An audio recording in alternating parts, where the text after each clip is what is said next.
Assalamualaikum warahmatullahi wabarakatuh, Bapak Ibu traveler semuanya. Saya Syeful, anggota HPI Kota Pekanbaru dan juga dari Divatur Pekanbaru. Kali ini saya berada di Sawah Lunto. Nah, ini merupakan hari ketiga saya di Sawah Lunto. Jadi uniknya Sawah Lunto ini Bapak Ibu ya, mayoritas kita melihat homestay. Mulai dari pojok-pojok kota sampai ke atas bukit itu ada homestay. Nah, ada apa dengan Sawah Lunto ini? Nah, ini sudah ada bersama saya Ibu Kamsri Benti MSE.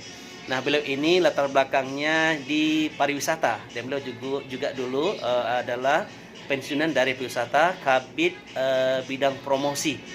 Nah, jadi Bapak Ibu, pagi ini alhamdulillah Yang Maha Kuasa mempertemukan saya dengan beliau dan saya akan coba gali sedikit ilmu tentang homestay. Nah, seperti apa ilmunya? Jangan lewatkan ya. Travelers dan kawan-kawan HPI semuanya, kita akan mulai interview kita yang sesi pertama ya dengan Ibu Benti berkenaan dengan homestay ini.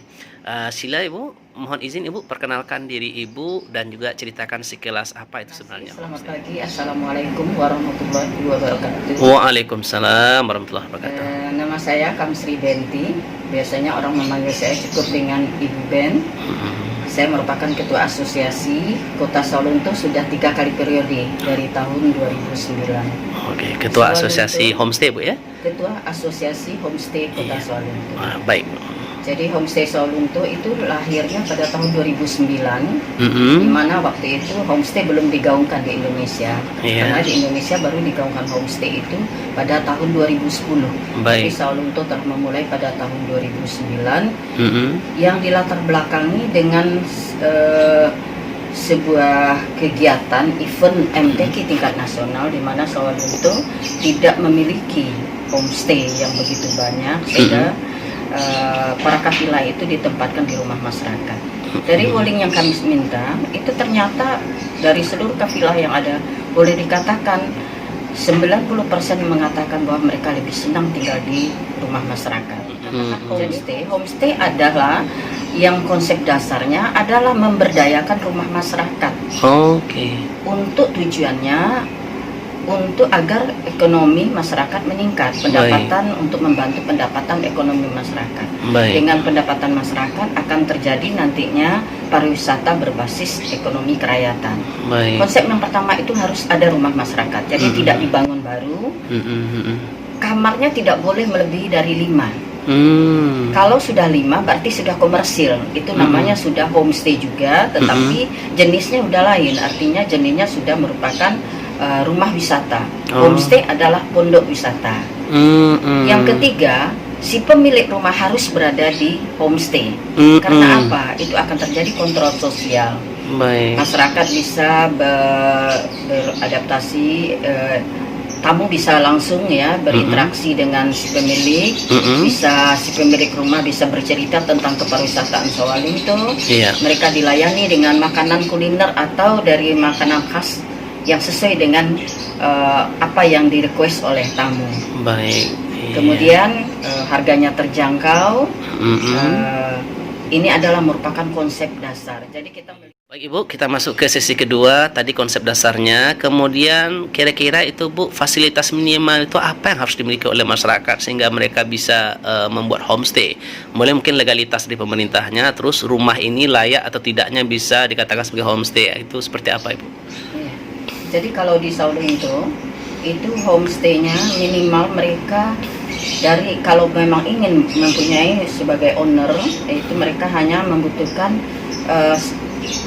salah satu kamarnya untuk yang khusus diprioritaskan untuk tamu. Jadi kita tidak semuanya. Kalau tamunya kamarnya 4, mungkin kita bisa memberikan 3 kamar untuk para wisatawan sesuai dengan kemampuan dari rumah itu sendiri. Jadi kalau kamarnya 2 cukup 1. Jadi ini memang kita khususkan buat tamu. Jadi harus mempunyai kamar khusus. Kemudian fasilitas yang perlu itu kamar mandi, itu memang harus berada di dalam. Ya, artinya kalau di Sawah Lunto pada umumnya sudah berada di dalam kamar tamu itu sendiri. Yang ketiga itu sarapan pagi itu harus disiapkan oleh owner itu sendiri. Sehingga mereka dari para wisatawan itu bisa menikmati bagaimana makanan khas dari kota Sawah Lunto. Kemudian dibuat dalam suasana yang bisa secara kekeluargaan, tamu juga ikut bisa bersama dengan owner, masak bersama, kemudian makan bersama. Jadi bagaimana homestay itu kita menciptakan rasa kekeluargaan. Jadi konsep yang kami tanamkan kepada owner adalah feel like home. Bagaimana setiap tamu itu kita anggap adalah keluarga kita sendiri yang pulang dari rantau. Kita harus betul-betul memfasilitasi mereka dengan kenyamanan, dengan masakan-masakan yang mungkin sudah tidak pernah mereka rasakan selama ini.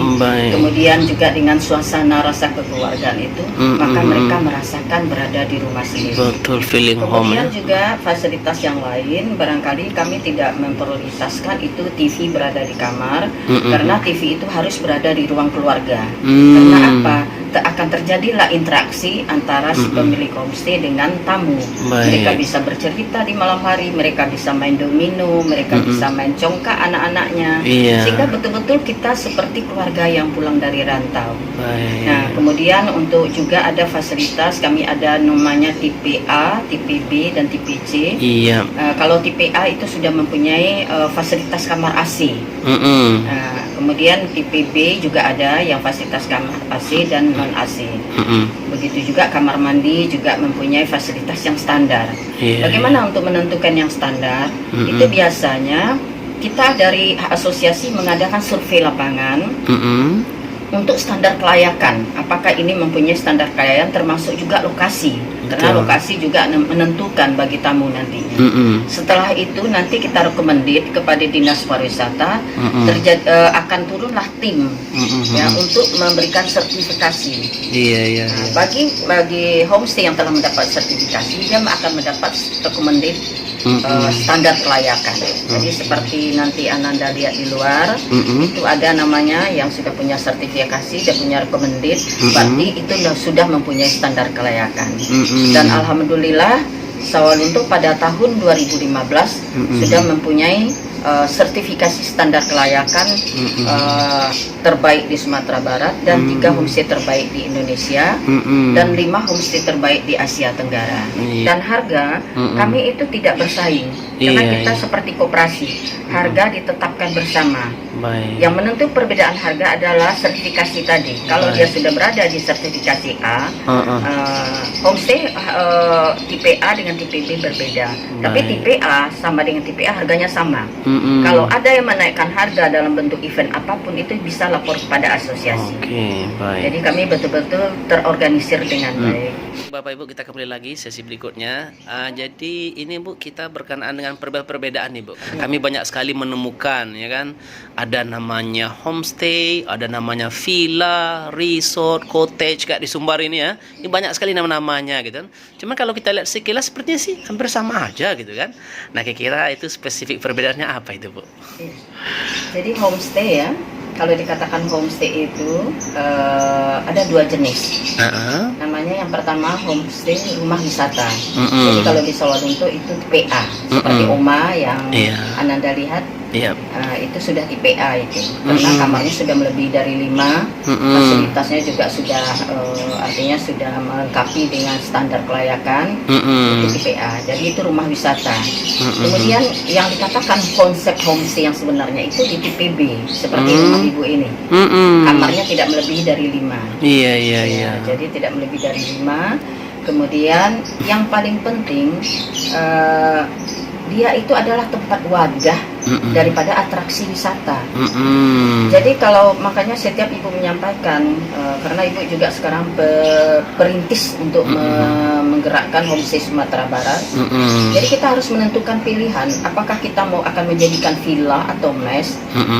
Kadang-kadang ini semuanya homestay. Sebetulnya homestay itu identik dengan kegiatan kepariwisataan. Karena kita sebagai pemilik homestay atau owner, kita juga harus memperkenalkan kepariwisataan. Jadi di situ ada atraksinya, seperti di sini ibu bisa melihatkan misalnya mereka bisa latihan seni budaya Minangkabau, latihan silat, mereka bisa memakai pakaian adat, ya. Banyak hal-hal yang bisa kita perkenalkan. termasuk apa saja yang ada di kebetulan daerah ini adalah merupakan kampung seni yang multi etnis. Di sini bisa kita perkenalkan. Tetapi kalau villa, kalau namanya cottage itu sudah dibangun, ya sudah dibangun. Artinya mereka itu harus mempunyai TDUP, tanda daftar usaha. Jadi pariwisata, tapi mereka harus mengeluarkan pajak karena mereka sifatnya sudah komersil. Kalau yang sifatnya villa atau namanya cottage itu tidak, itu sama dengan hotel mungkin ya, yang mungkin yang kelasnya kelas hotel melati. Mereka tidak diwajibkan untuk berinteraksi dengan wisata tentang kepariwisataan. Tetapi kalau homestay itu mereka wajib adanya kepariwisataan. Yang namanya Sabta Pesona itu harus ada di homestay. Yang namanya kegiatan-kegiatan atraksi pariwisata itu harus ada di homestay. Jadi di homestay di sini bisa memperkenalkan, bisa bercerita tentang kepariwisataan Sawalunto. Mereka harus tahu tentang apa sejarahnya. Jadi ini yang membedakan antara homestay, penginapan, konteks ya. Luar biasa nih Bu. Ya, jadi dapat kita ambil kesimpulan perbedaan homestay tadi. Jadi benar-benar si ownernya ikut nimbrung di situ. Jadi tidak membiarkan tetamunya begitu check-in sudah habis, nggak ada kontrol gitu ya. Nah, oke, baik, terima kasih Bu untuk sesi yang ini Bu ya. Ibu traveler semuanya, jadi itulah sekilas diskusi kita dengan Bu Ben. Nah, keseharian beliau disebut dengan Bu Ben ya. Di Fatur, juga anggota HPI Kota Pekanbaru. Saya Syeful dari Sawalunto. Nah, semoga video ini bermanfaat untuk kawan-kawan semuanya. Ya, jadi kesimpulan di akhir tadi kata Bu Ben, nah Bapak Ibu harus punya keputusan ini. Ya, maunya buat homestay, villa, resort atau cottage, semuanya ada di kita. Tapi poin pentingnya kalau Bapak Ibu semangat buat homestay, kita selaku owner harus terjun langsung. Karena situ ada terjadi kontak sosial, kita akan sharing budaya, ya ada sosial kontrolnya gitu ya. Jadi itu Bapak Ibu laporan kami di Fatur Syeful dari Sawalunto. Jadi Bu, terima kasih banyak Ibu kesempatan pagi ini sudah berbagi ilmu. Semoga ilmu bagikan bermanfaat untuk kami semuanya dan ini dicatat sebagai amal soleh. Demikian, Assalamualaikum warahmatullahi wabarakatuh.